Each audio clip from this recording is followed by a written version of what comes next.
ఈ రాత్రి దేవుని వాక్యంలో నుండి కొన్ని మాటలు క్లుప్తంగా నేను మీకు జ్ఞాపకం చేయాలని ఆశపడుతున్నాను. కీర్తనల గ్రంథం ఒక చిన్న వర్తమానము నేను మీతో పంచుకోవాలని ఆశపడుతూ ఉన్నాను.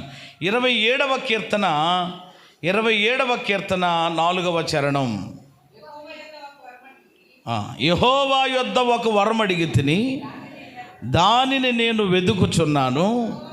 యెహోవా ప్రసన్నతను చూచుటకును ఆయన ఆలయములో ధ్యానించుటకును నా జీవిత కాలమంతయు నేను యెహోవా మందిరములో నివసింపగోరుచున్నాను. చాలు. ఇక్కడ భక్తుడైనటువంటి దావీదు దేవునిని చెప్పండి ఏమడుగుతున్నాడట? ఒక వరము అడుగుతున్నాడట. చెప్పండి ఏమడుగుతున్నాడమ్మా? వరం. ఒక్క వరం అని ఉంది అక్కడ, మరలా 10 వరాలు కాదు, ఒక్క వరము అడిగి తిని అంటున్నాడు. దావీదు దేవునిని అడిగిన ఆ ఒక్క వరం ఏమిటి?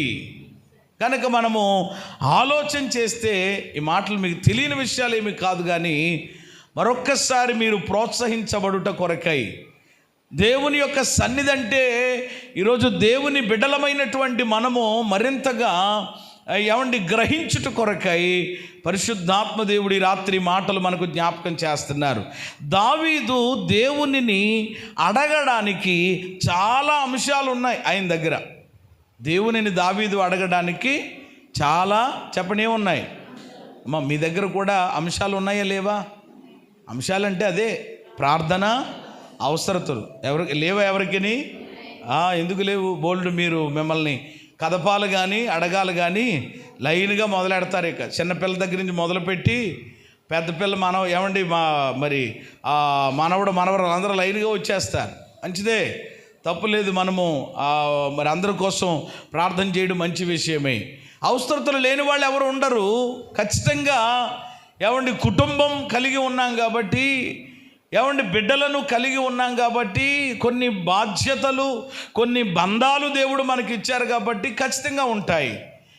మనకే ఇన్ని ఉంటే మరి దావీదుకి ఎన్ని ఉంటాయి ఆలోచన చెయ్యండి. దావీదు ఎవరు? ఒక అసామాన్యమైనటువంటి వ్యక్తి ఏమీ కాదు కదా, ఒక సామాన్యుడు ఏమీ కాదు కదండి. చాలా ఉన్నతమైన స్థితి దేవుడు ఆయనకి ఇచ్చాడు కదా.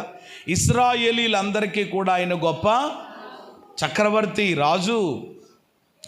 రాజుగారు అంటేనే చెప్పండి ఆయన బుర్ర నిండా చాలా బోల్డన్ని ఆలోచనలు ఉంటాయి. ఎలాగునా దేశమును తీసుకుని వెళ్ళాలి. మన చంద్రబాబు నాయుడు గారు ప్రారంభించక మునిపే ఆయన చెప్పారు, ఏ 6 అట? సూపర్ 6 అని. మీరు తీసుకోవడం తప్ప ఆ పథకాల పేర్లు కూడా తెలియదు కొంతమందికి. పొందుకోవడం అంటే కనుక ఫ్రీగా ఏమి ఎక్కేస్తున్నారు చెప్పండి? బస్సు అయితే ఎక్కేస్తున్నారు ఫ్రీగా, అన్నీ ఫ్రీగా తీసేసుకుంటారు. కానీ మరి కాస్త పథకాలు కూడా వాళ్ళు ఏం చెప్పారో కూడా వినాలి కదా. అన్నీ మనకి ఎందుకండి, నెల వచ్చేటప్పుడు చేతిలోనూ లేకపోతే బ్యాంకులోనూ ఏమడిపోతే చాలు మనకి అని అనుకుంటారు. అంటే ఇలా ఎందుకనంటే ఆ సూపర్ 6 సూపర్ 7 ఏదో ఒకటి, ఏదో మొత్తం మీద ప్రజలకి కొంచెం ఆశ చూపించి ఏదో రకంగా రాజకీయంలోనికి రావాలి, ముందుకు వెళ్ళాలనేటువంటి ఆలోచనలు వాళ్ళకు ఉంటాయి కదా. ఇప్పుడు ఆయన మరి సీఎంగా ముఖ్యమంత్రిగా ఉన్నారు. ఆయన బుర్రలో చాలా ఆలోచనలు ఉంటాయి. ఎలా ముందుకు వెళ్ళాలి, మరలా వచ్చే ఎలక్షన్కి కూడా మన యొక్క మరి ప్రభుత్వాన్ని తీసుకురావాలంటే ఏం చేయాలి, ఇవి చాలా ఉంటాయి కదా. ఒక చిన్న ఫ్యామిలీకే, ఒక చిన్న కుటుంబానికే వినాలి జాగ్రత్తగా. మీకు అన్ని విధానాలు అన్ని పరిస్థితులు ఉంటే మరి రాజు రాజ్యాన్ని పరిపాలించటం అంటే చిన్న విషయం కాదు. ఆయనకి చాలా విషయాలు ఉంటాయి అసలు దేవుణ్ణి అడగడానికి. కానీ ఈయన ఏమడుగుతున్నాడు అని అంటే గనక ఒక వరం అన్ని ఆత్మ సంబంధమైన ఒక వరాన్ని అడుగుతున్నాడు. ఇలా కొన్ని మాటలు చెప్పనివ్వండి. దావీదు దేవునిని అడగడానికి చాలా అంశాలు ఉన్నాయి. ఉదాహరణకి మనం ఆలోచన చేస్తే, దేవా నా సామ్రాజ్యాన్ని స్థిరపరచవా అని అడగొచ్చు. ఆయనకు సామ్రాజ్యం ఉంది కదా, దానిని ఇంకా స్థిరపరచవా, బలపరచవా అని అడగవచ్చు. లేకపోతే ఏమండి, నా మీద శత్రువులు లేచి పడుతున్నారు ప్రభువా, ఆ శత్రువుల మీద నాకు జయమునివ్వా అని అడగవచ్చు. లేకపోతే దావీదుకి చాలా గొప్ప సైన్యం ఉంది, ఆ సైన్యాన్ని ఇంకా దృఢపరచవా, దానిని బలపరచవా అని అడగవచ్చు. అలాగే దావీదుకి కుటుంబం ఉంది, దేవా నా ఇంటిని, నా కుటుంబమును దీవించవా అని అడగవచ్చు. ఏమంటే దావీదుకి కొన్ని సంపదలు ఉన్నాయి, అయితే ఇంకా వాటిని పెంచవా, అభివృద్ధి పరచవా అని అడగవచ్చు. అంటే ఇలా అడగడానికి చాలా అంశాలు ఉన్నాయి. చెప్పండి, ఇవేమి దావీదు ఆయన గురించి కానీ, ఆయన కుటుంబమును గురించి కానీ, రాజ్యమును గురించి కానీ, సైన్యమును గురించి కానీ, శత్రువులను గురించి కానీ, దేనిని గురించి అడగలేదు. మరి దేని గురించి అడిగాడు? నేను యెహోవా యొద్ద ఒక వరము అడిగి తిని దానిని నేను వెతుకుచున్నాను. ఏంటా వరం అని అంటే ఆ తర్వాత చెప్పాడు కదా, యెహోవా ప్రసన్నత చూడాలి, ఆయన ఆలయములో ఆయనను ధ్యానించాలి, నా జీవితాంతము యెహోవా మందిరములో నివసించాలి. హల్లెలూయా. దావీదు దేవునిని అడిగిన వరం ఏంటి అని అంటే, దేవా ఒక్క మాటలో చెప్పాలంటే నా జీవితాంతము కూడా నేను ఎక్కడ ఉండిపోవాలి? నీ సన్నిధిలో ఉండిపోవాలి. నా బ్రతుకు దినములన్నీ కూడా అయ్యా నీ మందిరములోనే నేను గడపాలి నాయన. ఇదే నాకు వరంగా ఇవ్వి, ఇంకా నాకేమీ అవసరం లేదు. నా రాజ్యమా, నా కుటుంబమా, నా సైన్యమా, నా అవసరతలా, నా పరిస్థితులా అన్నీ నువ్వు చూసుకుంటావు. కానీ నేను మాత్రం నా జీవితాంతం ఎక్కడ ఉండాలి అని అంటే నీ సన్నిధిలో ఉండాలి, నీ ప్రసన్నతను చూడాలి, నీ యొక్క ఆలయములో నిన్ను నేను ఎప్పుడు ధ్యానిస్తూ ఉండాలి. హల్లెలూయా. మరి ఎంతమంది ఈ అభిలాష కలిగి ఉన్నారండి? నిజంగా మీరు కలిగి ఉంటే కనుక అదే యేసయ్య చెప్పారు, మొదట ఆయన రాజ్యము, ఆయన తర్వాత మనకు కావలసినవన్నీ ఇస్తారు. కాబట్టి దేవుని రాజ్యం, దేవుని నీతి వెతకడం మనం మొదలు పెడితే, ఏమండి, ఆత్మ సంబంధమైన వాటిని మనము ఆశించగలిగితే, మనం కోరుకోగలిగితే, మిగిలినవన్నీ భౌతిక సంబంధమైనవన్నీ, మనము అడగలేనివన్నీ, ఏమండి, మనం అడగకపోయినను వాటన్నిటినీ దేవుడు మనకు ధారాళంగా దయచేస్తాడు. ఏమాత్రం కూడా ఇందులో సందేహం లేదు. అయితే దావీదు ఎందుకని ఈ వరాన్ని అడిగాడు? ఏమంటే దేవుని మందిరములోనే ఎందుకు ఉండిపోవాలని ఆశపడుతున్నాడు? అంత పెద్ద ఆయన, అంత గొప్ప అనుభవం కలిగిన వాడు ఈ ప్రార్థన చేశాడు, లేక ఈ మనవిని దేవుని దగ్గర అడిగాడు అని అంటే ఖచ్చితంగా దీని గురించి మనం ఏం చేయాలి? ఆలోచించాలి. ఎందుకని ఏమంటే దావీదు దేవుని యొక్క మందిరములోనే జీవితాంతం ఉండాలి అని కోరుకున్నాడు అని అంటే, దావీదుకి ఒక విషయం అర్థమయ్యింది, దేవుని మందిరములో చాలా ప్రయోజనాలు ఉన్నాయని. హల్లెలూయా. దేవుని మందిరంలో ఏమున్నాయి చెప్పండి? చాలామంది అనుకుంటారు 21 రోజులు ప్రార్థన ఏంటి, 50 రోజులు ప్రార్థన ఏంటి, లేకపోతే వారములో ఇన్ని ప్రార్థనలు ఏంటి, ఇన్ని కూటాలు ఏంటి, ఇన్ని సమయాలలో మనం దేవుని సన్నిధికి వెళ్ళాలా? ఏమండి, ఇది అవసరమా అనే ఆలోచన కలిగిన వాళ్ళు కూడా ఉన్నారు. ఇంటిలో నుండి ప్రార్థన చేసుకుంటే చాలదా? గుడికి ఎందుకు వెళ్ళాలి? అదే మందిరానికి ఎందుకు వెళ్ళాలి? ఈ తలంపు ఎక్కడి నుంచి వస్తుందట? ఎవరి ద్వారా వస్తుందట? అది మీరు గమనించాలి. కొంతమంది ఉంటారన్నమాట ఇలాంటి వాళ్ళు, ఇంట్లో చేసుకుంటే చాలదేటండి, నా గుండుల్లో లేడేటండి దేవుడు అని గుండీలు ఇప్పేస్తున్నాడు ఒక ఆయన. ఆపరా బాబు అని చెప్పన్న. ఆ పాపను ముందు నిజమే గుండుల్లోనే ఉన్నాడు అనుకుని, మరి అలాగైతే ఎందుకు ఈ గుళ్ళన్నీ ఎందుకు, ఈ ధనమంతా ఎందుకు, ఈ ఖర్చంతా ఎందుకని వ్యయపరచాలి? నా మందిరము ఈ స్థలమందు చేయబడు ప్రార్థనల మీద నేను ఈ మందిరాన్ని కోరుకుని, చెప్పండి, దేవుడి మందిరాన్ని ఏం చేశాడట? కోరుకున్నాడట. దానిని ఏం చేశాడట? పరిశుద్ధ పరిచాడట. దాని మీద ఎప్పుడు తన దృష్టి నిలిపి ఉన్నాడట. హల్లెలూయా. కొంతమంది తెలియని వాళ్ళు అన్నమాట, అలా వాదించేవాళ్ళు ఉంటారు. అలాంటి వాళ్ళతోటి మూర్ఖులతోటి ఎక్కువ ఏం చేయకూడదట? సరేనండి బాబు అనాలి అంతే. ఇక మనం ఆడే వస్తాడు ఎప్పుడో ఒక రోజునాడు అనమాట. రాకపోతే తీసుకురావాలి. ఇక మరేం చేస్తాం? ఇక బాగున్నప్పుడు చక్కగా వచ్చేస్తే పర్లేదు, లేనప్పుడు మళ్ళీ ఏదో ఒకటి పురవాయించాలి ఇంకా. ఏమండి కాబట్టి అలా ఆ పురవాయించేటువంటి స్టేజ్ పరిస్థితి తెచ్చుకోకూడదు. కొంతమంది సైతాను యొక్క ప్రేరేపణల చేత మందిరానికి వెళ్ళవలసినటువంటి అవసరం లేదు. నేను ఇంట్లో ఉన్నాను, చాలాసేపు ప్రార్థన చేసుకుంటాను, చాలాసేపు వాక్యం చేసుకుంటాను అని అంటే వ్యక్తిగత ప్రార్థన, వ్యక్తిగతంగా ఏమండి దేవునితో కలిసి ఏమండి ఆరాధించడం ఎంత అవసరమో అలాగే సహవాసంగా సంఘంగా కూడుకుని ఆరాధించడం కూడా ఇంకా అవసరం. హల్లెలూయా. కాబట్టి ప్రియమైన దేవుని బిడ్డలారా, ఈరోజు దేవుని మందిరంలోనికి మీరు రావడం వలన చాలా ప్రయోజనాలు ఉన్నాయి. భౌతిక పరంగా చాలా ఆశీర్వాదాలు ఉన్నాయి. భౌతిక పరంగా మాత్రమే కాదు, ఆత్మ సంబంధంగా కూడా చాలా ప్రయోజనాలు ఉన్నాయండి. ఏ మాత్రం కూడా ఏమండి దేవుని సన్నిధిలో గడిపిన ఏ సమయము చెప్పండి ఏం కాదనమాట. నువ్వెక్కడో కూర్చుని గడిపావేమో, ఒకవేళ టైం పోయిందేమో, వృధా అయిపోయింది. చూడండి, కొంతమంది ఇక్కడ మందిరానికి రారు కానండి, ఇక్కడ మందిరం టైం ఒకవేళ కొంచెం లేటుగా ముగించామనుకోండి చాలా బాధపడతారు. కానీ ఒక్కో చోట కూర్చుంటుంటే టైం ఎంత అయిపోతుందో కూడా ఏమవుదు, ఇంటికి ఎన్ని గంటలకు వస్తూ ఉంటారు. కొంతమంది మగరాయిళ్ళు ఉంటారనమాట.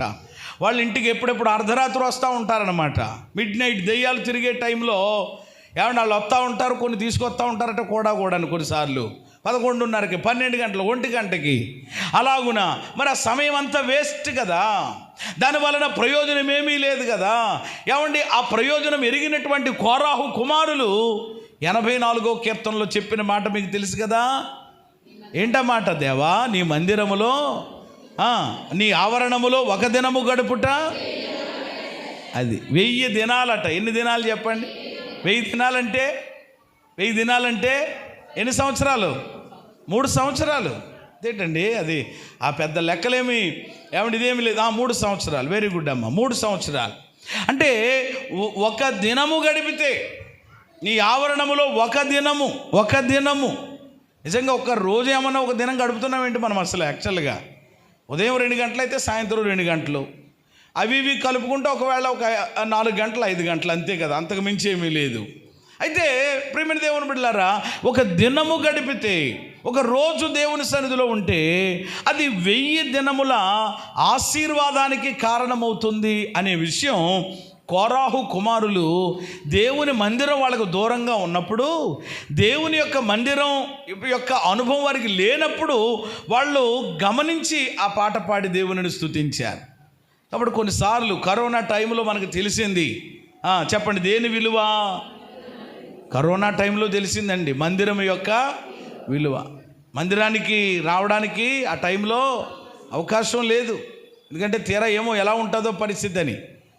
ఏమండి లాక్డౌన్ టైంలో మొత్తం అంతా కూడా ఏ చర్చిలు తీయడానికి లేదు, లేకపోతే షాపులు తీయడానికి లేదని చెప్పి ఒక ప్రకటనలు వచ్చినప్పుడు ఏదో దొంగచాటును వచ్చినట్లుగా ఆ తెల్లవారుజామున ఏమండి 4 గంటలకు కడితే 4 గంటలు, 3 గంటలు, 2 గంటలకు కట్టినా పర్లేదు వచ్చేస్తాం అన్నట్లుగా ఏ టైంలో పెట్టినా వచ్చేసి దూరంగా కూర్చుని ఒక పాట 2 పాటలు పాడుకుని చిన్న ఆరాధన, ఒక చిన్న ధ్యానం చేసుకుని గంటలు అన్నీ అయిపోయాయి అన్నమాట. ప్రభు బల్ల కూడా గంటలు అయిపోయేది.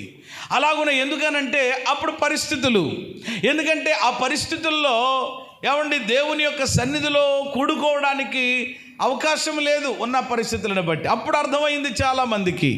అప్పుడే ఈ ఆన్లైన్ పరిచర్య ఎక్కువగా ఏమైంది అని అంటే విస్తరించింది. ఈరోజు కూడా చాలామంది ఆన్లైన్కి అలవాటు అయిపోయి చెప్పండి ఏ లైన్లోకి రాలేకపోతున్నారు? ఆఫ్లైన్లోకి రాలేకపోతున్నారు. ఆన్లైన్ భక్తులు. అందుకని ఆన్లైన్ కూడా మనం ఏది ఉన్నా కానీ ఆన్లైన్ ఇవ్వట్లేదు. ఆయా సందర్భాల్లో ఇచ్చిన కొంతమంది వచ్చేస్తుందండి ఇక్కడ లైవ్ అని వచ్చేస్తూ ఉంటుంటే ఏమంటే ఎక్కడ కుదురుతుంది? వచ్చి ఎదురుగుండా దేవుని సన్నిధిలో కలిసి ఆరాధన చేసేటువంటి దానికి ఇక్కడ ఏమంటే కూర్చుని ప్రియమైన దేవుని ఇలాంటి భక్తులు కూడా ఉన్నారు. అదే అమ్మా ఈ మధ్య మీరు సరిగా వచ్చారు కొన్ని వారాల పాటు, మరి మానేసారేంటి అని అంటే రావట్లేదండి, ఇక ఆన్లైన్లో కూర్చుంటున్నామని మా ఆయన గారు నేను అంటుంది ఒక ఆవిడ. ఎక్కడ కూర్చుంటున్నారట అంటే ఆన్లైన్లో ఎవరో ఒకరు ఆన్లైన్లో లైవ్ పెడితే బోళ్ళు వచ్చేస్తూ ఉంటాయి. ఆదివారం హైదరాబాద్ వచ్చేస్తుంది, బెంగళూరు వచ్చేస్తుంది, ఎక్కడైనా వచ్చేస్తుంది. మీరు వెళ్ళలేరు కానీ వాళ్ళు వచ్చేస్తారు. ఏమంటే కాసేపు ఆరాధన వచ్చేస్తుంది. ఏమండి ఆ మాటలు పాటలు వినేయచ్చు. అంటే ఎలాగైపోయిందో చూడండి ఈరోజు ట్రెండ్. కానీ దేవుని యొక్క సన్నిధికి వచ్చి ఆ ప్రసన్నతను అనుభవిస్తూ ఏమంటే ఆయన ఆలయములో ధ్యానిస్తూ ఏమంటే ప్రభువుని ఆరాధించడం అనేటువంటిది చాలా అద్భుతమైనటువంటి అనుభవం అండి. ఇది దేవుడు తన బిడ్డలమైన మనలను ప్రేమించి ఈ 21 దినాలలో ఇటు కృప దేవుడు మనకిస్తూ ఉన్నారు. దేవునికి మహిమ కలుగును గాక. నేను ఎక్కువ విషయాలు చెప్పను కానీ 3 విషయాలు చెప్పి త్వరగా ముగిస్తాను. దేవుని మందిరములో కలిగే ప్రయోజనాలు ఏంటి అసలు? కేవలం భౌతికంగా చాలా విషయాలు చెప్పొచ్చు కానీ కొన్ని విషయాలు టూకీగా జ్ఞాపకం చేస్తాం. మీకా గ్రంథం 4వ అధ్యాయం 2వ వాక్యం చదవండి. మీకా గ్రంథం యోనా గ్రంథం తర్వాత ఉంటుంది. మీకా 4:2లో అన్య జనులు అనేకులు వచ్చి ధర్మశాస్త్రమును యెరూషలేము నుండి బయలు వెళ్ళును. అదిగదిగో యాకోబు దేవుని మందిరమునకు యెహోవా పర్వతమునకు మనము వెళ్ళుదము రండి. ఆయన తన మార్గముల విషయమై మనకు బోధించును. మనం ఆయన త్రోవలలో నడుచుకుందుమని చెప్పుకొందురు. చాలండి. ఇక్కడ మీరు గమనించినట్లయితే అంత్య దినములలో అనే మాట ఉంది. ఏ దినములలో? అంత్య దినములలో యెహోవా మందిర పర్వతము పర్వత శిఖరముల మీద స్థిరపరచబడి కొండల కంటే ఎత్తుగా చేయబడుతుందట.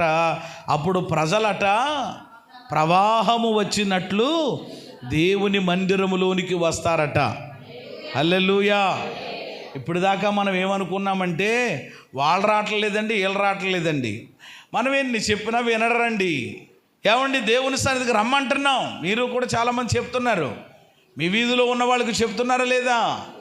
ఏదోటి చెప్పండి. చెప్తున్నారు కానీ ఏదోటి చెప్తున్నారు. వాళ్ళు సాకు వస్తామమ్మా అంటున్నారు, రావట్లేదు.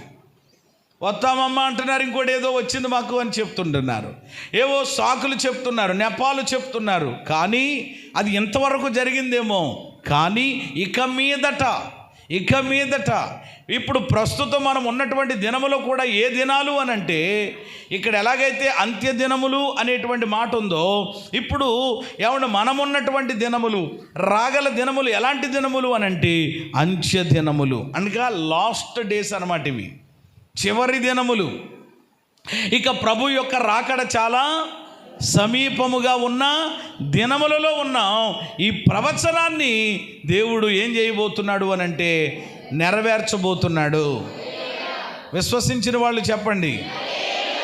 ఇదే ప్రవచనం యెషయా గ్రంథంలో కూడా ఉంటుంది. ఇక్కడ మీకా ద్వారా కూడా దేవుడు తెలియజేస్తున్నాడు. అంత్య దినములలో ప్రజలు ఏమంటే ప్రవాహము వచ్చినట్లుగా వస్తారట. ఇంతవరకు రాలేదని మనం అనుకున్నాం. రాలేకపోవడానికి యుగ సంబంధమైన దేవత అవిశ్వాసులైన వారి మనోనేత్రాలకు కలుగు చేస్తున్నాడు. అయితే ఏమంటే దేవుడు వారి యొక్క హృదయములను సంధించినప్పుడు, దర్శించినప్పుడు, ఆ బంధకాలలో నుండి ఏమంటే వారికి దేవుడు విడుదలనిచ్చినప్పుడు ప్రవాహము వచ్చినట్లు దైవ సన్నిధిలోనికి ప్రజలు వస్తారు. ప్రతి మోకాలు ఆయన సన్నిధిలో వంగుతుంది, ప్రతి నాలుక ఆయనను స్తుతిస్తుంది. హల్లెలూయా. ఇది జరగబోతుంది, ఏమాత్రం అనుమానం లేదు. అయితే ప్రజలు ఎందుకు వస్తారు, అసలు దేవుని మందిరానికి ఎందుకు రావాలి? నిజంగా కొందరికి తెలియదు కానండి, దేవుని మందిరానికి రావడం వల్ల చాలా ప్రయోజనాలు ఉన్నాయండి. ఆధ్యాత్మిక ప్రశాంతత. చెప్పండి, ఏం దొరుకుతుంది ఇక్కడ? ఆ ప్రశాంతత. ఇంటి దగ్గరకి ఉన్నదానికి ఇక్కడున్న దానికి చాలా తేడా ఉంటుంది. మీరు గమనించారో లేదో? ప్రశాంతత, నెమ్మది. ఇంకా చెప్పాలి అని అంటే చాలా ఖర్చులు కూడా తగ్గుతాయటండి. దేవుని మందిరానికి రావడం ద్వారా కూడా ఏం తగ్గుతాయండి? చాలా ఖర్చులు తగ్గుతాయట. ఖర్చులు మీరు తగ్గించుకుంటారు.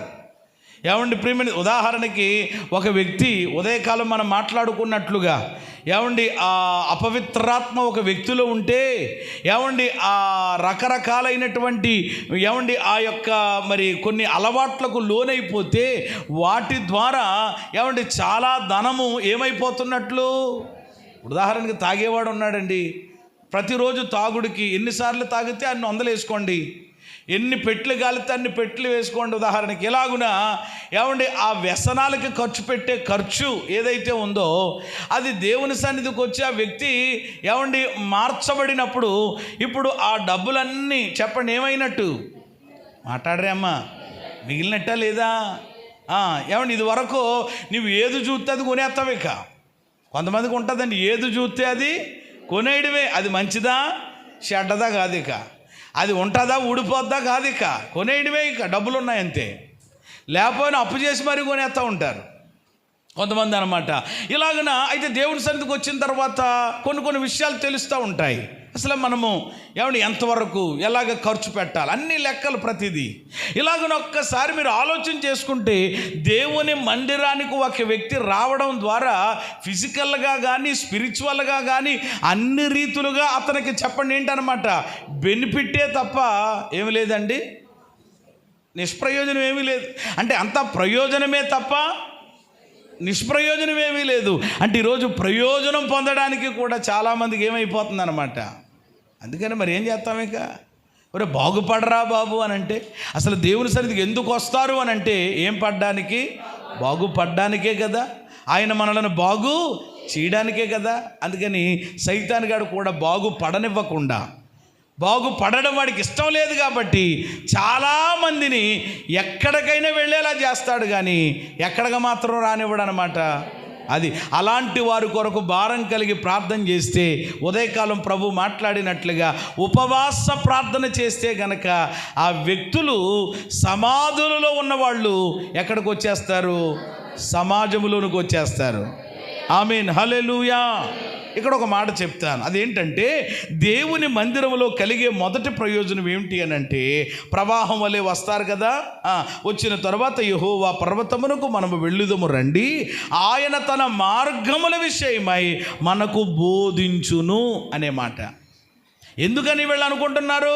పదండి మనం అందరం వెళదాం, అది 21 రోజుల ప్రార్థనలు అంట, ప్రతిష్ఠిత పండుగలంట, పదండి వెళదామని చెప్పి అందరూ బయలుదేరి వెళ్ళడానికి కారణం ఏంటంటే వాళ్ళకు ఒక విషయం అర్థమయ్యింది. అదేంటంటే అక్కడ ఏమండి దేని గురించి మనకు తెలుస్తుంది? ఆయన మార్గముల విషయమై ఆయన మనకేం చేస్తారు? బోధిస్తారు. మొట్టమొదటి ప్రయోజనం ఏం దొరుకుతుంది?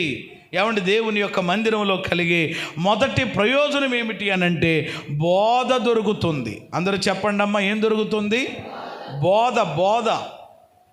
ఈరోజు కొంతమందికి బోధ బాధగా ఉన్నా కానీ కొంతమందికి బోధ చాలా బాధ అయిపోద్దండి.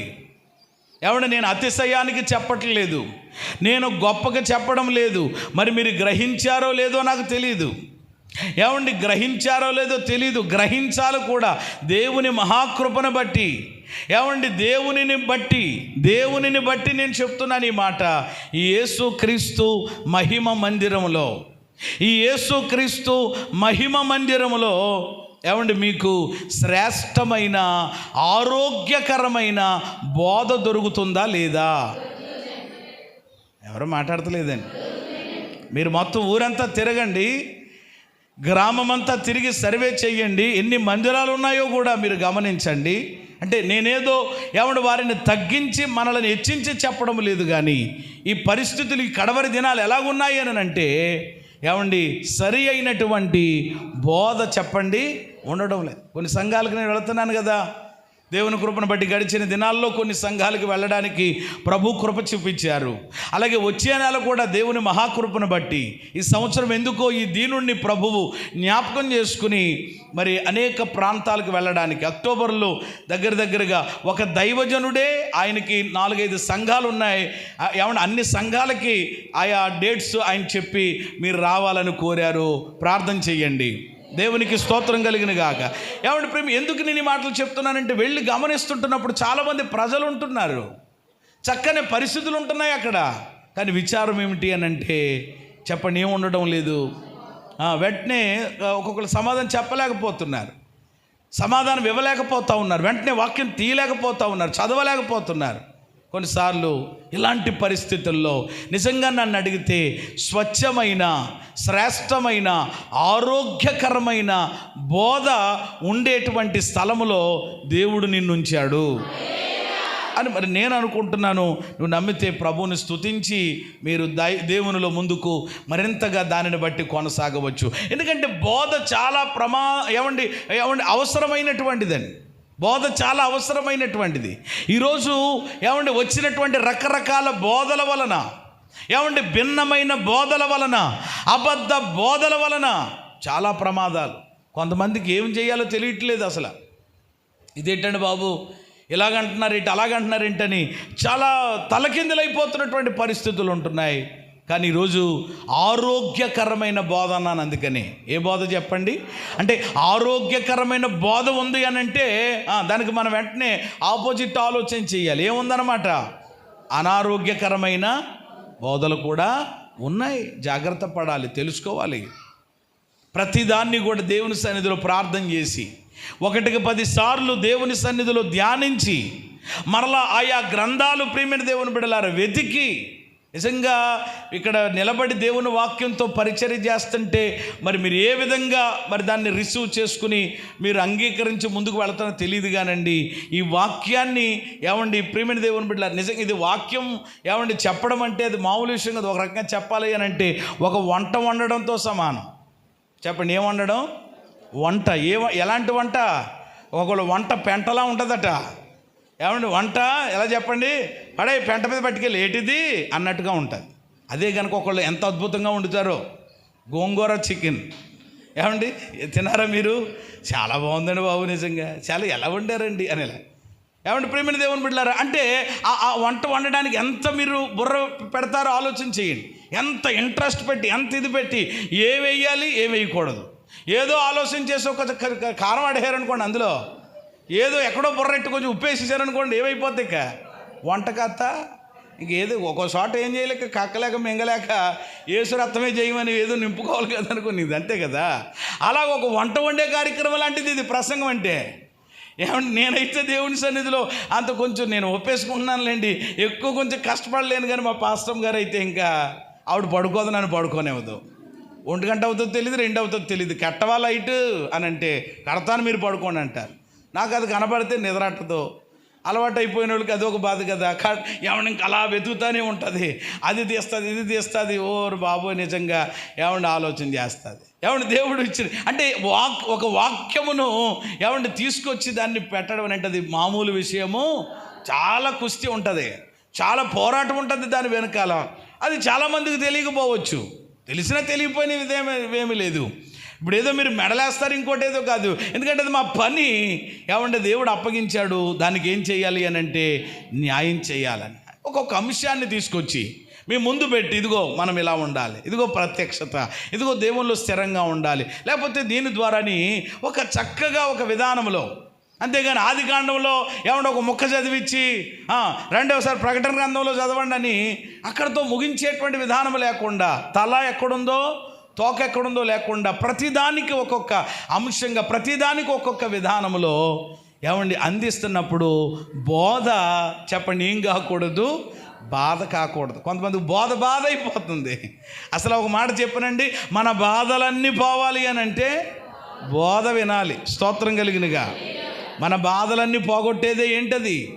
బోధే కదా. మరి బోధ విషయంలో మనం అంత ఇదైపోతే ఎలాగా? ఈరోజు ఆరోగ్యకరమైన బోధ చెప్పండి ఎక్కడ దొరుకుతుందో? మనకి దేవుని మందిరంలో దొరుకుతుంది. కాబట్టి దేవుని మందిరానికి వస్తే ఆ బోధ నీ బాధలన్నీ చెప్పండి ఏం చేస్తుంది? తొలగించేస్తుంది. శారీరకంగా, మానసికంగా, ఆధ్యాత్మికంగా నిన్నొక ఆరోగ్యవంతుడుగా, ఆరోగ్యవంతురాలుగా ఈ బోధ చేసేస్తుంది. బోధ విన్నవాళ్ళంటే ఎప్పుడు 3 రకాలుగా హెల్దీగా ఉంటారట. హెల్దీ క్రైస్తవులు, ఆరోగ్యకరమైన క్రైస్తవులు. చెప్పండి ఏ క్రైస్తవులు? అనారోగ్యకరమైన క్రైస్తవులు ఉన్నారు. ఏమి లేక, బోధ లేదు, బోధించేవాళ్ళు లేరు.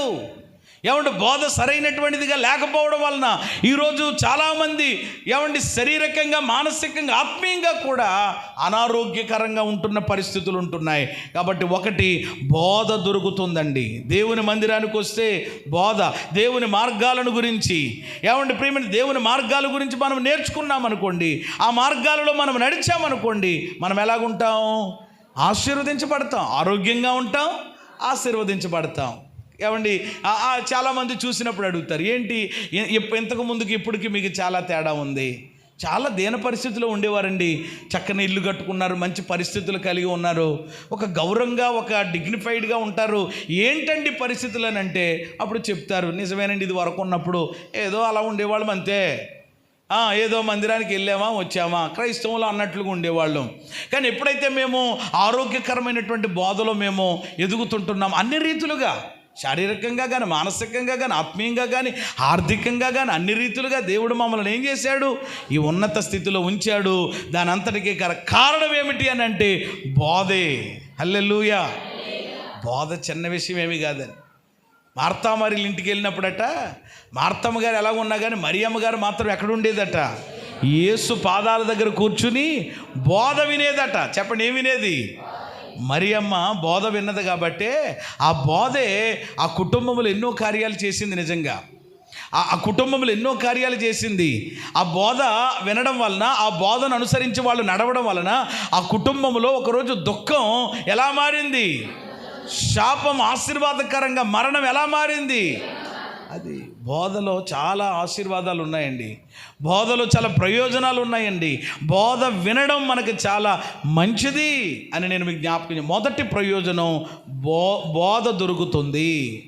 ఏమండి, ఇది అద్భుతమైన ప్రయోజనం మన జీవితంలో, అది మీరు గమనించాలి.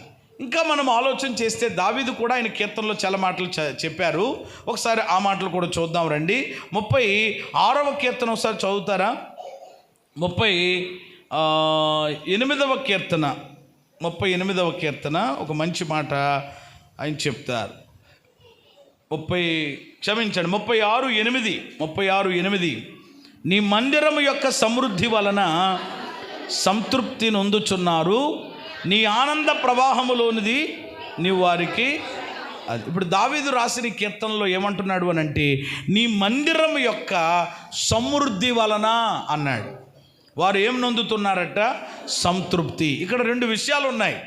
అంటే మందిరములో మనకు కలిగే మరొక ప్రయోజనములు ఏమిటి అని అంటే కనుక దేవుని సన్నిధిలో ఏముంది అని అంటే సమృద్ధి ఉంది, సంతృప్తి ఉంది. చెప్పండి, ఏముందమ్మా? సమృద్ధి ఉంది, సంతృప్తి ఉంది. 16వ కీర్తన 11వ వచనంలోనైతే నీ సన్నిధిని సంపూర్ణ సంతోషం అన్న. ఈ మూడు మాటలు కలుపుకోండి ఒక మాటగా. ఈ మూడు మాటలు దావీదు రాసినటువంటి మాటలే కాబట్టి దీనిని బట్టి రెండవదిగా మనం ఆలోచన చేస్తే ఆయన మందిరములో కలిగే రెండవ ప్రయోజనం ఏమిటి అని అంటే సమృద్ధి మనకి కలుగుతుంది, అలాగే సంతృప్తి మనకి దొరుకుతుంది, అలాగే సంతోషం కూడా. అంటే ఆయన సన్నిధులు మూడు ఉంటాయి. ఆయన మందిరములో సమృద్ధి, వాక్య సమృద్ధి ఆయన మందిరంలో ఉంది, కృపా సమృద్ధి ఆయన సన్నిధిలో ఉంది. ప్రియమైన దేవుని బిడ్డలారా, ఆత్మ సంబంధమైనటువంటి సమృద్ధి, ఇలా చెప్పుకుంటూ వెళితే చాలా సమృద్ధులు ఉన్నాయి.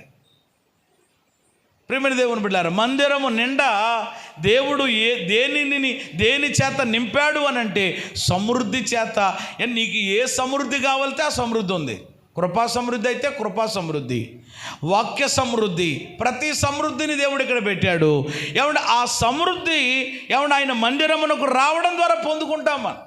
ఈరోజు చాలా కుటుంబాల్లో సమృద్ధి లేని పరిస్థితి ఉంటుంది, సమృద్ధి ఉండడం లేదు, అరకొర బ్రతుకులు ఉంటున్నాయి, చాలని పరిస్థితులు ఉంటున్నాయి.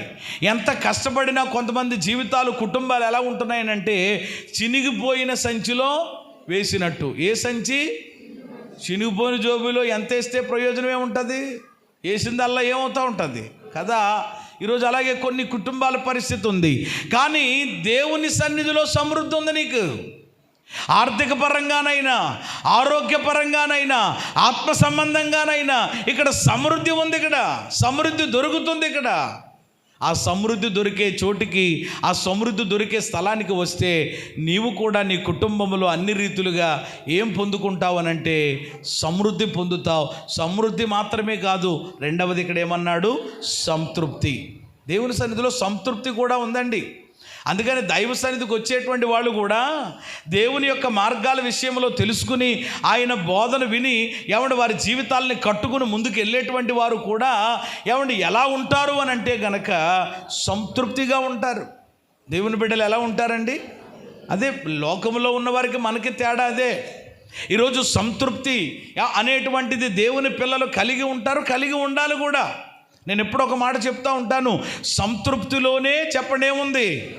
గొప్ప ఐశ్వర్యం ఉంది. అమ్మా, ఐశ్వర్యం ఎందులో ఉందండి? సంతృప్తిలోనే ఉంది. కానీ కొంతమందికి ఏమంటే సంతృప్తి ఉండదు. ఏమంటే దేవుడు ఎంత దీవించినా ఆశీర్వదించినా ఇంకా ఇంకా ఏదో అన్నట్లుగా ఏమంటే కొందరు ఉంటూ ఉంటారు. కానీ దేవుని మార్గాల విషయమై బోధ ఏమంటే నేర్చుకునేటువంటి వాళ్ళు, దేవుని మార్గం నడిచేవాళ్ళు ఎప్పుడూ కూడా అన్ని విషయాలలో ఏమి కలిగి ఉంటారనంటే సంతృప్తి. అందుకని పౌలు గారు కూడా చెప్పారు, ఫిలిప్పీలకు రాస్తూ చదవకలేదు కానీ నేను సంతృప్తి కలిగి ఉండడం నేర్చుకున్నానన్నాడు. ఏమి నేర్చుకున్నాడట? అది ఈరోజు దేవుని పిల్లలు అది నేర్చుకోవాలండి. కొంతమందికి వారి జీవితంలో ఏమండి ఎన్ని కలిగినా ఎన్ని ఇచ్చినా ఇంకా ఇంకా ఏదో మాకు లేదు, ఇంకా దేవుడు మాకేదో చెయ్యలేదు అన్నట్లుగా ఏమండి ఈరోజు అసంతృప్తితో బ్రతికే వాళ్ళు చాలామంది ఉంటారు. అది లోకములో ఉండొచ్చేమో, లోపల ఉండేటువంటి వారు ఉండరు. లోపల ఉన్నటువంటి వాళ్ళు ఈ మందిరము ద్వారా కలిగే ఈ రెండవ ప్రయోజనంలో ఏమండి సంతృప్తిని కూడా వాళ్ళు పొందుకుంటారు. అలాగే మూడవదిగా కూడా ఇందాక జ్ఞాపకం చేశాను, నీ సన్నిధిలో ఏముంది? సంపూర్ణ సంతోషం. ఏ సంతోషం? మరి లోకంలో సగం సగం సంతోషం, ఆయన సన్నిధిలో సంపూర్ణ. ఏ సంతోషం కావాలి నీకు? సగం సగమా సంపూర్ణమా? అది దేవుని మందిరంలో కలిగే రెండవ ప్రయోజనం సమృద్ధి, సంతృప్తి, సంతోషం పొందుకుంటాం. హల్లెలూయా. ఆఖరి మాట చదవండి చాలు, నేను ముగిస్తాను. మొదటి తిమోతి పత్రిక 3:15 అపోస్తలుడైన మరి పౌలు గారు తన ఆత్మీయ కుమారుడికి తిమోతికి పత్రిక రాస్తూ మొదటి తిమోతి 3:15 ఇలా ఈ చక్కని మాట చెప్పారు. ఒకసారి చదవండి. దేవుని మందిరములో అనగా జీవము గల దేవుని సంఘములో జనులు ఎలాగునా ప్రవర్తింపవలెనో దానిని మీకు తెలియవలెనని ఈ సంగతులు మీకు చాలు. ఇక్కడ పౌలు గారు తిమోతికి రాసిన పత్రికలో ఏమండి, అయినను నేను ఆలస్యం చేస్తే దేవుని మందిరములో అని దేవుని మందిరానికి ఉన్న మరొక పేరు అక్కడ ఆయన ప్రస్తావన చేశారు. అనగా ఏంటంట? దేవుని మందిరం అంటే జీవము గల దేవుని సంఘం. అంటే ఇప్పుడు మనం ఎక్కడున్నాం? మనం ఆరాధించే దేవుడు ఎవరు? అది మనం ఆరాధించే దేవుడు జీవము గలవాడు. మనం ఉన్న సంఘం కూడా జీవము గల దేవుని సంఘం. ఆ జీవము గల దేవుని సంఘంలో జీవము గల దేవుని పిల్లలంగా మనం ఎలా ఉండాలో ఇక్కడ ఏమండి దేవుని సంఘములో ఎలాగూ ప్రవర్తింపవలెనో అది నీకు తెలియవలెనని వ్రాయుచున్నా. నీకు తెలియాలి. చాలా విషయాల తర్వాత రాశారనుకోండి, ఇప్పుడు అవన్నీ కూడా నేను జ్ఞాపకం చేయట్లేదు. కానీ మూడవది ఏమిటి అనంటే దేవుని మందిరములో కలిగే మూడవ ప్రయోజనం ఏమండి, మనం ఎలాగునా ప్రవర్తించాలో ఏమండి మనకు తెలియచేయబడుతుంది. హల్లెలూయా. మనం ఎలాగునా ప్రవర్తించాలో. ప్రవర్తన అంటే మనకు తెలుసు కదా. ఏమంటే ప్రవర్తన అంటే మనం ఎలాగునా నడుచుకోవాలో, మన నడవడిక ఎలా ఉండాలో, కుటుంబము దగ్గర ఎలా ఉండాలో, సంఘములో ఎలా ఉండాలో, సమాజంలో ఎలా ఉండాలో. ఏమంటే ప్రియమైన దేవుని బిడ్డలారా, దేవునిని ఎరగని ప్రజలు ఉన్నారు. ఏమంటే సంఘం వెలపల ఉన్నారు. వారి ఎడల ఎలా ఉండాలో ఈ విషయాలన్నీ కూడా ఏమంటే మనకు దేవుని జీవము గల సంఘంలో ఏం చేయబడతాయి అని అంటే ఎలాగున ప్రవర్తించాలో. చాలామంది చెప్తూ ఉంటారు. ఒక అబ్బాయి అట ఏమంటే ఇదివరకు కూడా చెప్పే ఉంటాను నేను మీకు, చాలా రోజుకొక గొడవ వచ్చేదటండి, రోజుకో కేసు వచ్చేదట ఆడి మీద. ఏమంటే తల్లిదండ్రులకు ఎలాగ మారిపోయాడు అని అంటే ఓ తలపోటు అయిపోయాడండి. తల్లిదండ్రులకు ఏమైపోయాడు? తలపోటు అయిపోయాడు అనమాట. ఎవడొకడు రావడం, మీ ఓడు ఎలా చేశాడని అంటాం. అక్కడ ఒకడు కొట్టాడు అంటాం, లేకపోతే ఇక్కడ ఇది చేశాడంట అంటాం, ఏదో మొత్తం మీద పోలీసు వాళ్ళు వచ్చి ఇంటి దగ్గర ఉన్నప్పుడు ఈడ్చుకుని తీసుకెళ్ళిపోవటం ఎలాగున చూడలేకపోతున్నారన్నమాట. చాలా కేసులు ఆడి మీద ఉన్నాయి. నిజంగా చాలా మార్చడానికి తల్లిదండ్రులు చేసిన ప్రయత్నాలు అన్నిన్ని కాదు ఏమండి. మొత్తం మీద ఒకసారి ఏదో కేసులో ఇరుక్కుని అతన్ని జైల్లో పడేస్తే ఏమండి అందులో కానిస్టేబుల్ గారు ఉన్నాడట, ప్రభువుని నమ్ముకున్నటువంటి కానిస్టేబుల్ గారు. ఆ కానిస్టేబుల్ ఏం చేశాడు అని అంటే, ఈ కుర్రోడిని ప్రతి ఆదివారం ఉన్నట, చాలామంది ఉంటారు కదా ఖైదీలు, కానీ ఈయన మాత్రం ప్రతి ఆదివారం ఏం చేసేవాడంటే ఒక డ్యూటీ కింద ఆ బండి ఎక్కించుకుని దగ్గరలో ఒక మందిరం ఉంటే ఆ మందిరానికి తీసుకుని వెళ్ళి ఏమండి ఉదయకాలము 6 గంటలకు ఇడిచిపెట్టేవాడట. ఏమండి ఈ కానిస్టేబుల్ గారు ఆ మందిరంలో, ఒరే అబ్బాయి, ఆ మందిరంలో చాలా ఆరాధనలు జరుగుతాయి, 4-5 ఆరాధనలు ఉంటాయి పొద్దునుంచి. ఎందుకంటే ప్రజలకున్న వెసులుబాటును బట్టి అలాగే సిటీ కాబట్టి, అందుకని ఈ మందిరంలో కొన్ని ఆరాధనలు జరుగుతాయి, కొన్ని సర్వీసెస్ జరుగుతాయి. ప్రతి ఆరాధనలో ఖచ్చితంగా నువ్వు కూర్చోవాలి, కూర్చుని అక్కడ దేవుని మాటలు చెప్తారో చక్కగా మాటలన్నీ కూడా వినాలి, రాయడం వస్తే చక్కగా నువ్వు రాసుకోవాలని ఒక బుక్కు, ఏమన్నా ఒక పెన్ను, ఒక బైబిల్ ఇచ్చేసి ఏమన్నా మధ్యలో మరలా ఆరాధన అయిన తర్వాత కొంచెం గ్యాప్ ఉంటుంది కదా, మరలా వాళ్ళు రావడానికి వీళ్ళు వెళ్ళడానికి కొంత ఒక గంట గ్యాప్ ఉంటుంది. ఈ గంట గ్యాప్లో నీ డ్యూటీ ఏంటంటే మందిరంలో ఎన్ని వాష్రూమ్స్ అయితే ఉంటాయో, ఎన్ని బాత్రూమ్స్ అయితే ఉంటాయో అన్నీ కూడా ఏం చేయాలి, శుభ్రంగా క్లీన్ చేసేయాలి, కడిగేయాలి. ఏమండి కానిస్టేబుల్ గారు ఏమండి వాడికి వేసినటువంటి ఏంటన్నమాట పనిష్మెంట్ అన్నమాట. ఏమండి జైల్లో చాలా చేయిస్తారనుకోండి, అవి కాకుండా ఈయనలాగా ఎలాగును కొన్ని వారాలు ప్రతి ఆదివారం ఇదేనమాట. రెగ్యులర్గా బండి ఎక్కించుకోవడం, తీసుకురావడం, అక్కడ వదిలిపెట్టేయడం, ఈ లోపలికి వెళ్ళటం, ఆరాధన జరిగినప్పుడు కూర్చుని వాక్యం వినడం, అయిపోయిన తర్వాత అన్నీ కడిగేయటం, పరిచర్య చేయటం. ఇలాగిన కొన్ని వారాలు అయ్యేటప్పటికీ, కొన్ని దినాలు అయ్యేటప్పటికీ అద్భుతమైన రీతిలో ఆ యవనస్తుడు మారిపోయాడటండి. ఆ యవనస్తుడు ఏమైపోయాడు అంటే ఆ మార్పు కనబడుతుంది, చేంజింగ్ కనబడుతుంది. ఇదివరకు తిక్కగా ఉండేవాడు, తిక్కగా మాట్లాడేవాడు, తిక్కగా నడిచేవాడు, ఆ విధానాలు లేవు, ఆ లైఫ్ స్టైల్ అంతా మారిపోయింది. కొంతమంది చూడండి, మందిరానికి బయట ఉన్నటువంటి వాళ్ళకి లోపల ఉన్న వాళ్ళకి చాలా తేడా. వాళ్ళ కటింగ్లు చూడండి ఎలా ఉంటాయో, ఇదంతా ఇదంతా గొరికేస్తూ ఉంటారు, అటు ఇటుని మధ్యలో పెడతా ఉంటారు, అలాగ చిన్న పిలకలాగా ఇలాగ కొన్ని అనమాట అండి.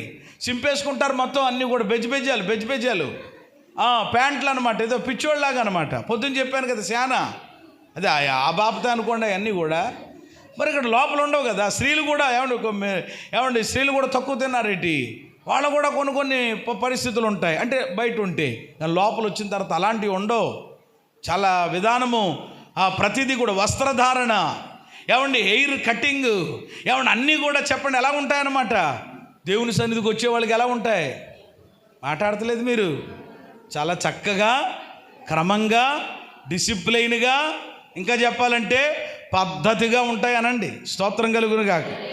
మరి పద్ధతిగా కాకుండా అడ్డతీరు విధానాలుగా ఉంటున్నాయనంటే చెప్పండి, వాళ్ళకి ఏమి లేదనమాట. మందిరము అనుభవం లేదు, సహవాసము లేదు, బోధ లేదు, అందుకని వాళ్ళు ఇట్టమన్నమాట. ఎలాగైనా ఉంటారు, జాగ్రత్త. కాబట్టి ఆ కుర్రోడు కొన్ని రోజులకి మార్పు చెందాడు. అసలు వీడికి జాగ్రత్తగా రిలీజ్ ఇచ్చి బెయిల్ ఇచ్చి పంపించేద్దామని పంపించేస్తే దొంగతనాలు అన్నీ మానేసాడు. ఇక చాలా మంచిగా అయిపోయాడు అనమాట నిజంగా. ఏమండి ఒక సమాజంలో అంతకుముందు తల్లిదండ్రులకు తలపోటుగా ఉన్నవాడు ఇప్పుడు తల్లిదండ్రులకు ఏమండి ఎలా మారిపోయాడు అని అంటే ఆశీర్వాదకరంగా మారిపోయాడు. ఇప్పుడు ఆ కొడుకును బట్టి తల్లిదండ్రులు తల ఎత్తుకుంటున్నారు, ఇంతకుముందు తల దించుకున్నారు. చూసారా ఎంత చేంజింగ్ ఉంటుందో, ఎంత మార్పు ఉంటుందో. ఇదంతా ఇక్కడ కలుగుతుందండి. అందుకని రావాలి. మీ బిడ్డలైనా, ప్రియమైన దేవుని బిడ్డలారు, మీరైనా దేవుని సన్నిధికి రావడం ఎంత ప్రయోజనం ఉంది. ఇవన్నీ నేర్పించబడతాయి. అందుకని ప్రసంగి అంటాడు, నీవు దేవుని మందిరమునకు పోవునప్పుడు నీ ప్రవర్తన, మందిరంలోకి వచ్చే వాళ్ళ ప్రవర్తన చాలా జాగ్రత్తగా చూసుకోవాలి, చాలా జాగ్రత్తగా కూడా ఏమన్నా ఉండాలి. చాలా జాగ్రత్తగా ఉంటారు మందిరంలోకి వచ్చేవాళ్ళు. మందిరంలో రాని వాళ్ళకి ఇంకేముండదు, ఇష్టం, వాళ్ళ ఇష్టానుసారంగా ఏమన్నా తిరుగుతూ ఉంటారు, తైతక్కలాడుతూ ఉంటారు. అలాగా ఇది అవ్వడానికి లేదు ప్రియమైన దేవుని బిడ్డలారా. కాబట్టి ఏమండి ఈ విషయాలు మీరు ఆలోచన చేస్తే కనుక దేవుని మందిరంలో కలిగే ప్రయోజనాలు బోధ దొరుకుతుంది, అలాగే సమృద్ధి, సంతృప్తి, సంతోషం మనకు దొరుకుతాయి. అలాగే మనము ఏ విధంగా ప్రవర్తించాలో కూడా, సొసైటీలో ఎలా ఉండాలి, కుటుంబం దగ్గర ఎలా ఉండాలి, అన్నీ కూడా వచ్చేస్తాయి. ఇక అందుకని చాలా ఏమంటే డిఫరెంట్గా ఉన్నారండి ఇంతకు ముందుకి దీనికి అంటే మొత్తం మీద అప్పుడు వెంటనే మేము ఫలానా యేసుక్రీస్తు మహిమ మందిరానికి, నేను ఈ పరిచర్యకు వచ్చినటువంటి తొలి దినాల్లో, పరిచర్యకు వచ్చిన కొత్తలో ఇక్కడ ఉండేటువంటి పరిస్థితులు మీలో చాలామందికి తెలుసు. ఏమంటే చాలామంది మీరు ఇక్కడ ఉన్నటువంటి స్థానికంగా ఉన్నటువంటి వాళ్ళు ఉన్నారు, కాస్త దూరంగా ఉన్నటువంటి వాళ్ళు ఉన్నారు. మీరే గమనిస్తున్నారు, మీరే చూస్తున్నారు కదా. చాలామంది పైకి ఒప్పుకోకపోయినా లోపల ఒప్పుకుంటారు. ఆయా సమయాల్లో కూడా చాలామంది బయట నుంచి వచ్చిన వాళ్ళు కూడా చెప్పేటువంటి పరిస్థితులు ఉంటాయి. ఇక్కడ దేవుని మందిరము కట్టబడిన తర్వాత ఏమంటే ఇక్కడ పరిస్థితులే చెప్పండి చాలా ఏమైపోయినాయి, మారిపోయినాయి. దేవునికి స్తోత్రం కలిగినగా చాలా విషయాల్లో మీరు ఆలోచన చేస్తే అర్థమవుతూ ఉంటాయి. చాలా నన్ను అడిగితే ఇంతటికి ఇప్పటికే కూడా చాలా మార్పులు, చాలా చేంజెస్ వచ్చేసినాయి అనమాట. ఏమంటే ఇదివరకు ఏ ఫంక్షన్ జరిగినా ఒక్కొక్క విధానంలో ఉండేటువంటి పరిస్థితి ఇప్పుడు కూడా చాలా పద్ధతిగా, చాలా డిగ్నిఫైడ్గా చేసుకునేటువంటి పరిస్థితులు ఇప్పుడు ఉంటున్నాయి. ఇదివరకు అలాంటి పరిస్థితులు ఎక్కడో అక్కడ ఏమంటే ఏదో మూలన ఉంటే ఉండొచ్చు, అది ఇది వేరే విషయం. కానీ ఇప్పుడు అందరికి అర్థమవుతుంది అనమాట. ఓహో ఇలాగా చాలా గౌరవంగా, చాలా పద్ధతిగా, చాలా విధానంగాని అన్ని చాలా విషయాలు ప్రతి విషయంలో నేర్చుకోవడానికి ప్రభువే వారికి సహాయపడుతూ వచ్చారు. దేవుని మందిరాన్ని బట్టి, ఏదో మనలను బట్టి, మన గొప్పను బట్టి అని చెప్పడం లేదు. కాబట్టి ఇవన్నీ కూడా మనకు అలవరచబడతాయి. ఇలాగున ఆలోచన చేసుకుంటూ పోతుంటుంటే ప్రయోజనాలు ఎన్నో ఉన్నాయి. ఈ ప్రయోజనాలు తెలిస్తే ఏమండి అప్పుడు దేవుని సన్నిధి అంటే చెప్పడం మనకేమొస్తుంది అనమాట. ఒక మాట చెప్పనా, దావీదు ఎందుకని ఇంత ఆశపడి దేవుని యొక్క సన్నిధిలో వరంగా దేవుణ్ణి అడిగాడు అని అంటే గనక ఏమంటే దేవుని మందిరంలో కలిగే ప్రయోజనాలు ఏంటో ఆయనకి బాగా తెలుసు. అందుకనే దావీదు కట్ట దేవుని మందిరం అంటే పిచ్చి ప్రేమ అంట. దేవుని మందిరం అంటే ఏంటి చెప్పండి? పిచ్చి ప్రేమ. 26వ కీర్తన 8వ వచనంలో అన్నాడు, నేను తేజో మహిమ నిలుచు స్థలమును ప్రేమించుచున్నాను అన్నాడు. ఏమంటే దావీదు దేన్ని ప్రేమిస్తున్నాడు? డబ్బును కాదు. ఏమంటే దావీదు చాలా ఉన్నాయి ఆయనకి, కానీ ఎక్కువ దావీదు చెప్పండి దేన్ని ప్రేమించేవాడు? మందిరాన్ని ప్రేమించేవాడు. ఏమంటే దావీదు ఎవరో చెప్పనా? మందిర ప్రేమికుడు. ఏ ప్రేమికుడు? కొంతమంది కుక్కల ప్రేమికులు ఉంటారు, కొంతమంది పిల్లుల ప్రేమికులు ఉంటారు, కొంతమంది రకరకాలైన ఏమండి వేటినో ప్రేమించే వాళ్ళు ఉంటారు. కానీ దావీదుకి చాలా ఇష్టమైన ప్లేస్ ఏమైనా ఉంది అని అంటే దేని చెప్పండి? దేవుని. అంత ప్రేమ ఎందుకు వచ్చింది దావీదుకి? దేవుని మందిరం అంటే ఎందుకు అంత పిచ్చి ప్రేమ? ప్యాలెస్ లేదా? ప్యాలెస్లో సౌకర్యాలు లేవు ఆయనకి? ఉన్నాయి, కానీ ఎప్పుడు వాటిని కోరుకోలేదు. కారణం ఏంటో చెప్పనా? ఏమండి అంతటికంటే అద్భుతమైన ప్రయోజనాలు ఎక్కడున్నాయి? ప్రయోజనాలు తెలిస్తే మందిరాన్ని మనం ఏం చెయ్యం? విడిచిపెట్టాం. మందిరాన్ని ఎప్పుడు ఏం చేస్తాం? ప్రేమిస్తాం. మందిరాన్ని ఎప్పుడు మనం ఏం చేస్తాం? హత్తుకుని ఉంటాం, మందిరంలోనే గడిపేస్తాం. బైబిల్లో మందిర పనుపు కలిగిన వాళ్ళు చాలామంది ఉన్నారండి. నిజంగా దావీదే కాదు. ఏమంటే ఒక లేడీ ఉన్నారు బైబిల్లో, అన్న అనేటువంటి ఒక ప్రవక్తని. ఎన్ని సంవత్సరాలు మందిరంలో ఉండిపోయిందట?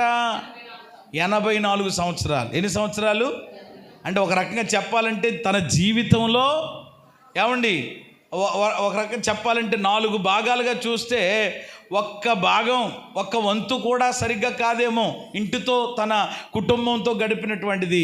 మిగిలిన భాగమంతా, మిగిలిన సమయం అంతా ఎక్కడ ఉండిపోయింది? ఆమె దేవాలయంలో, దేవుని మందిరంలో రాత్రి పగళ్ళు సేవ చేస్తూ గడిపింది మహాతల్లి. కాబట్టి రోజు దేవుని మందిరం ద్వారా కలిగే ప్రయోజనాలు ఏంటో మీరు గుర్తిస్తున్నారు. కాబట్టి ఈ 21 దినాల్లో, ఈ 15 రోజులు కూడా దైవ సన్నిధికి మీరు రాగలిగారు.